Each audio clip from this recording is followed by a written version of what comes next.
Hello students, welcome to your channel chemistry by KD sir. आज का हमारा topic है। आज हम सीखेंगे कि किस तरीके से हम किसी भी कॉम्प्लेक्स कंपाउंड का आईयूपीएसी नेम लिख सकते हैं। ठीक है, अब कॉम्प्लेक्स कंपाउंड्स होते क्या हैं, देखिए ये सब जो आपको दिख रहे हैं ये कॉम्प्लेक्स कंपाउंड है। इनका आईयूपीएसी नेम लिखना थोड़ा सा आसान हो जाए, इसके लिए कुछ रूल्स आपको पता होने चाहिए। तो आज हम उन सभी रूल्स को डिस्कस करेंगे।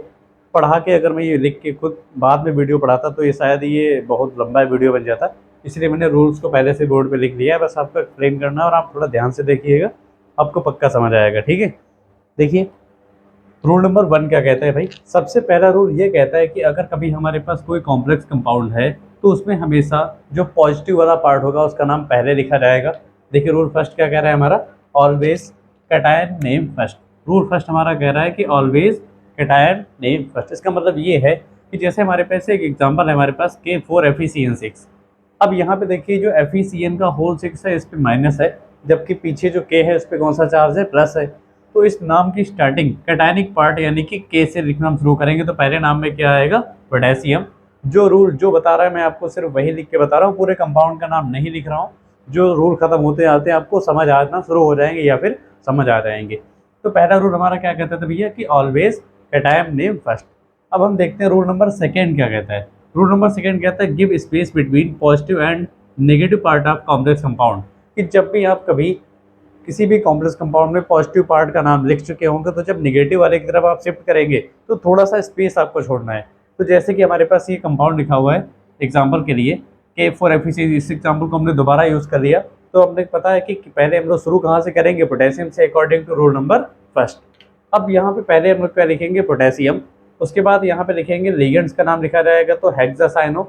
ये हेक्सासाइनो नेगेटिव वाले पोर्शन का एक टर्म है या फिर एक लिगेंड है। तो इसको लिखने से पहले आपको थोड़ी सी जगह छोड़नी है। ये आपको याद रखना है कि जब आप प्लस वाला लिखेंगे उसके बाद जब आप नेगेटिव में शिफ्ट करेंगे तो थोड़ा सा स्पेस आपको कंफर्म छोड़ना है। ये हमारा रूल नंबर सेकेंड है।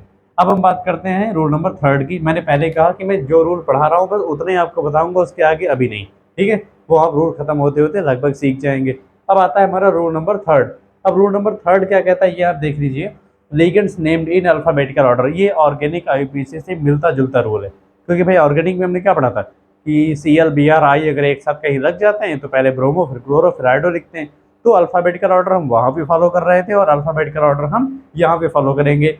फॉर एग्जाम्पल आपको दिया जाता है FeH2O का होल 4 Cl2। तो यहाँ पे देखिए आप सबसे पहले हमारे पास H2O कितने हैं, H2O हमारे पास 4 हैं। तो और Cl हमारे पास कितने हैं, 2 हैं। तो देखिए H2O को आईयूपीएसी में एक्वा लिखा जाता है, Cl2 को आईयूपीएसी में क्लोरो लिखा जाता है। तो आप पहले इस कंपाउंड में पहले आप लिखेंगे टेट्रा एक्वा, बाद में लिखेंगे डाई क्लोरो, क्योंकि A अल्फाबेटिकली पहले आता है और C अल्फाबेटिकली बाद में आता है। तो आपको ये याद रखना है। ठीक है, फिर आता है हमारा rule number 4 naming of ligands. इसको मैंने लिख रखा है लास्ट में, यानी कि सारे रूल कराने के बाद नेमिंग ऑफ लिगेंड में आपको डिटेल में एक्सप्लेन करूंगा, तो इसको थोड़ा बाद में पढ़ते हैं। तो अगला हमारा रूल कहता है rule number 5 use di tri tetra for number of ligands. भाई अगर हमें नंबर ऑफ लिगेंड्स को डिनोट करना है, जैसे एग्जांपल है हमारे पास FeCl का होल ट्वाइस H2O का होल 4। तो यहाँ पे देखिए जो नंबर लिखा है ना 2, तो ये आईयूपीएसी ऑर्गेनिक वाला एथ मैथ ना यूज करके आप गलती से वो ना यूज करें, ब्यूटा पेंटा लिखे पड़े वो ना करिएगा आप। तो यहाँ पे 2 को आप क्या लिखेंगे, डाई, और 4 को आप क्या लिखेंगे, टेट्रा, ना कि ब्यूटा। याद रखिएगा ये है केमिस्ट्री, यहाँ नंबर ब्यूट होना चाहिए था, पर ये कौन सी आईयूपीएसी है हमारी, इनऑर्गेनिक आईयूपीएसी, इसलिए यहाँ पे 4 को टेट्रा लिखेंगे और 2 को हम लोग डाई लिखेंगे। नेक्स्ट हम लोग आगे आते हैं भाई, use bis tris for those ligands which donate more than 1 pair of electron. अब देखिए आपके सिलेबस में कुछ ऐसे लिगेंड्स होते हैं जो एक पेयर से ज़्यादा पेयर इलेक्ट्रॉन डोनेट करते हैं और उनको हम लोग क्या नाम देते हैं, बाइडेंटेट लिगेंड। तो ऐसे लिगेंड अगर कभी आते हैं, आप स्पेशली ये मान लीजिए कि ईएन आपको जहाँ कहीं भी दिखता है तो उसको ईएन के लिए पहले हम लोग 2 के लिए क्या लिखेंगे, बिस लिखेंगे, और अगर 3 ईएन है तो उसके लिए आप क्या लिखेंगे, ट्रिस लिखेंगे। अब जो ये बिस लिखा हुआ है ना, इस बिस को यहाँ पे बिस लिखा क्यों गया उसका रीजन आप समझिए। अगर मैं इस बिस को हटा के यहाँ पे डाई लिखूँ, क्या लिखें, डाई, तो उसका नाम हो जाएगा डाई इथेन 1,2 डाईमीन, यानी कि डाई वर्ड कितनी बार आ गया, 2 टाइम्स आ रहा है। तो ये आईयूपीएसी ने इसको ये डाई हटा के यहाँ से एक स्पेशल नाम लिया। 2 के लिए क्या लिखना शुरू किया उन्होंने, बिस, और 3 के लिए क्या लिखा इन्होंने, ट्रिस। ये कब, जब ईएन आएगा तब, यानी कि एक ऐसा लिगेंड जो एक पेयर से ज्यादा पेयर इलेक्ट्रॉन को डोनेट कर रहा है तो उसके लिए क्या लगाना है, बिस या ट्रिस। अब एक कंफ्यूजन आता है एग्जाम में हमारे दिमाग में हमेशा कन्फ्यूजन एक रहेगा इसको लेके, क्या C2O4 ऑक्जेलेट भी एक बाइडेंटेड लिगेंड है, क्या उसके लिए बिस्ट्रिस यूज करना है? बिल्कुल नहीं।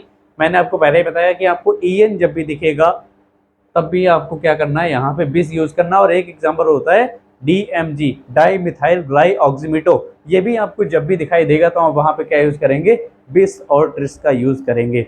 तो अभी हमारा रूल नंबर 6 खत्म होता है, आगे बढ़ते हैं हम लोग रूल नंबर 7 के साथ। ठीक है, अब देखिए रूल नंबर 7 हमारा क्या कह रहा है, the oxidation number of central metal atom right in Roman number with bracket. यानी कि जो कोई कॉम्प्लेक्स कंपाउंड होगा हमारे पास, जैसे दिख रहा है K4FeCN6, तो यहाँ पे इस सेंट्रल मेटल आइटम यानी कि जो Fe है वो हमारा क्या है, सेंट्रल मेटल आइटम है। इसके ऑक्सीडेशन नंबर को हम लोग किसमें, इसका ऑक्सीडेशन नंबर क्या है, यहाँ पे 2 है। तो इस 2 को हम लोग रोमन नंबर में II लिखेंगे और उसको ब्रैकेट में भी बंद करेंगे। ये आप कब करेंगे, जब आप सेंट्रल मेटल आइटम का नाम लिख चुके होंगे, उसके जस्ट बाद क्या लिखा जाता है, उसका ऑक्सीडेशन नंबर, जो आपको किसमें लिखना है, in Roman number with bracket. ठीक है, बस भैया ऑक्सीडेशन नंबर को रोमन नंबर में लिख देना, इससे ज़्यादा कुछ नया नहीं है। बस रूल पढ़ने में आपको भले लग रहा हो कि डिफिकल्ट हो जा रहा है। नेक्स्ट हम बात करते हैं for rule number 8, for cationic and neutral complex name of central metal atom remain same. अब देखिए कॉम्प्लेक्स 3 टाइप के होते हैं, कैटायनिक, एनायनिक और न्यूट्रल। अभी हम लोग बात करेंगे कैटायनिक और न्यूट्रल कॉम्प्लेक्स की। तो ये जो 2 टाइप के कॉम्प्लेक्स होते हैं, कैटायनिक और न्यूट्रल, देखिए पहला एग्जांपल है हमारा CONH3 का होल 6, यहाँ पे Cl3 है।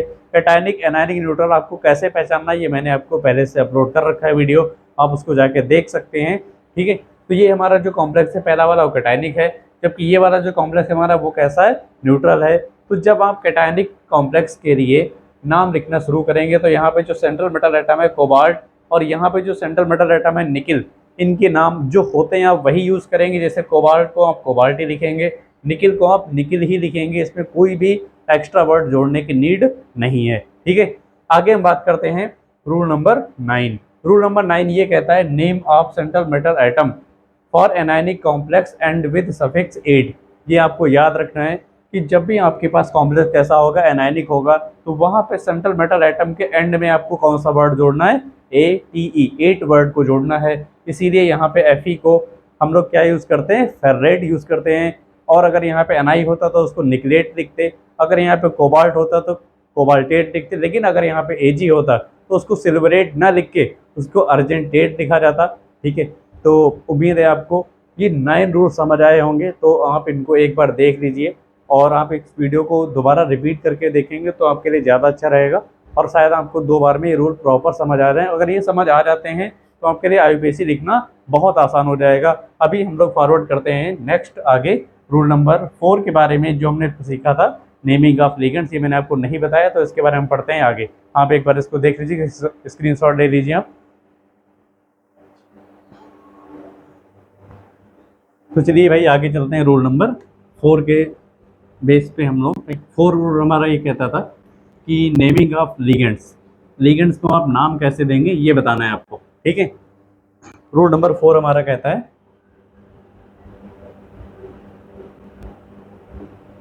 Naming of ligands. ठीक है,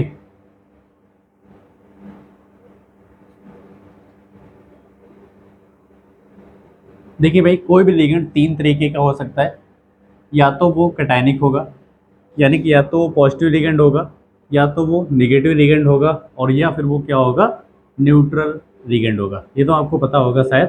ठीक है, यहाँ भी आप लिगेंड लिख देंगे और यहाँ भी आप लिगेंड लिख देंगे। पहला हमारा क्या है भाई, पॉजिटिव लिगेंड, नेगेटिव लिगेंड और न्यूट्रल लिगेंड।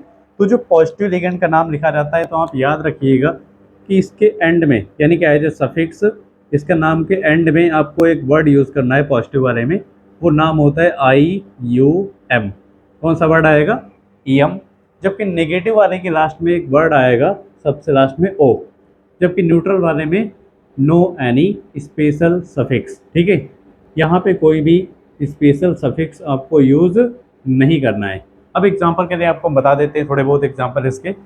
जैसे हम बात करें पॉजिटिव वाले की, तो इसमें सबसे पहला एग्जांपल आप पढ़ते हैं NH4+, इसको बोला जाता है, इसको हम लोग बोलते हैं अमोनियम। ठीक है, दूसरा एग्जांपल आप देख लीजिए, जैसे हम लोग पढ़ते हैं NH2 सिंगल बॉन्ड NH3+, इसका नाम होता है हाइड्रोजोनियम। ठीक है, दूसरा अगर हम बात करें तो ये होता है NO2 प्लस, इसको हम लोग बोलते हैं नाइट्रोनियम। ठीक है, उसके बाद आता है हमारे पास NO प्लस, और इसको हम लोग बोलते हैं नाइट्रोसोनियम। ठीक है, इतने सारे लिगेंड्स हैं आप देख रहे होंगे, बट आपको इसमें सबसे ज़्यादा नोटिस करने वाली बात यह है कि इनके सबके लास्ट में जो वर्ड आ रहा है वो क्या है, IUM। तो भैया हमने अभी बताया था आपको कि जो पॉजिटिव लिगेंड्स होंगे उनके लास्ट में कंपलसरी क्या आएगा, IUM। आगे बढ़ते हैं हम लोग नेगेटिव वालों के साथ। तो इसमें पहला लिगेंड आता है हमारा Cl माइनस, दूसरा हो सकता है हमारा OH माइनस हो, C2O4 2 माइनस हो, ठीक है, CN माइनस हो, SCN माइनस हो। ये सारे लिगेंड हमारे नेगेटिव वाले हैं। तो पहले वाले का नाम लिखते हैं भाई, पहले वाले को हम लोग बोलेंगे क्लोराइडो या फिर क्लोरो। OH को हम लोग बोलते हैं हाइड्रोक्सो, ठीक है, और C2O4 को हम लोग बोलते हैं ऑक्जेलेटो, और CN को हम लोग बोलते हैं साइनेटो, और SCN को हम लोग बोलते हैं थायोसाइनेटो। ये हमारे पास इतने नाम है। अब हमें इनमें नोटिस क्या करना है, देखिए भाई सब पे नेगेटिव चार्ज है और सबके लास्ट में क्या आ रहा है, सबके लास्ट में आप देखेंगे यहाँ पे O आ रहा है। तो कन्फर्म आपको ये पता होना चाहिए कि जो भी लिगेंड नेगेटिव होगा उसके नाम की एंडिंग यानी कि एज ए सफिक्स वहाँ पे O लगेगा। अब बात करते हैं न्यूट्रल वालों की, यहाँ पे कोई स्पेशल सफिक्स यूज़ हो नहीं रहा है। फॉर एग्जाम्पल अगर यहाँ पे NH3 होगा, ठीक है, H2O हो सकता है, CO हो सकता है, PY हो सकता है, ये सब के सब लिगेंड कैसे होते हैं, न्यूट्रल लिगेंड। NH3 को हम लोग बोलते हैं अमाइन, ठीक है, और H2O को हम लोग बोलते हैं एक्वा, CO को हम लोग बोलते हैं कार्बोनिल, ठीक है, और PY को हम लोग बोलते हैं पिरिडीन। अब आप अगर सही से देखेंगे तो यहाँ पे कोई भी स्पेशल सफिक्स यूज़ नहीं हो रहा है। ये रूल थोड़ा सा रूल नंबर 4 बड़ा था, इसीलिए मैंने इसको सेपरेटली अलग आपको समझा दिया। भाई पॉजिटिव लिगेंड होगा तो IUM के साथ एंड होगा, नेगेटिव होगा तो O के साथ एंड होगा, और अगर कोई भी चार्ज नहीं है उस पर तो उस पर कोई भी स्पेशल सफिक्स यूज़ नहीं होगा। तो आज के इस वीडियो में हमने सिर्फ बात करी रूल्स के बारे में। नेक्स्ट हमारी वीडियो आएगी, पहले हम एनायनिक वाले कॉम्प्लेक्स के नाम लिखना सीखेंगे, फिर कैटायनिक वालों के नाम लिखना सीखेंगे, और सबसे लास्ट वीडियो हमारा आएगा न्यूट्रल वाले कॉम्प्लेक्स के लिए। तो उम्मीद है आपको ये वीडियो समझ आया होगा। अगर ये वीडियो आपको समझ आया तो प्लीज़ आप चैनल को लाइक शेयर सब्सक्राइब जरूर करें। आज के लिए बस इतना ही, मिलते हैं आपको नेक्स्ट वीडियो में, तब तक के लिए धन्यवाद। भगवान आपका भला करे, साथ में हमारा भी। आप इसको देख लीजिए, एक बार स्क्रीनशॉट ले लीजिए।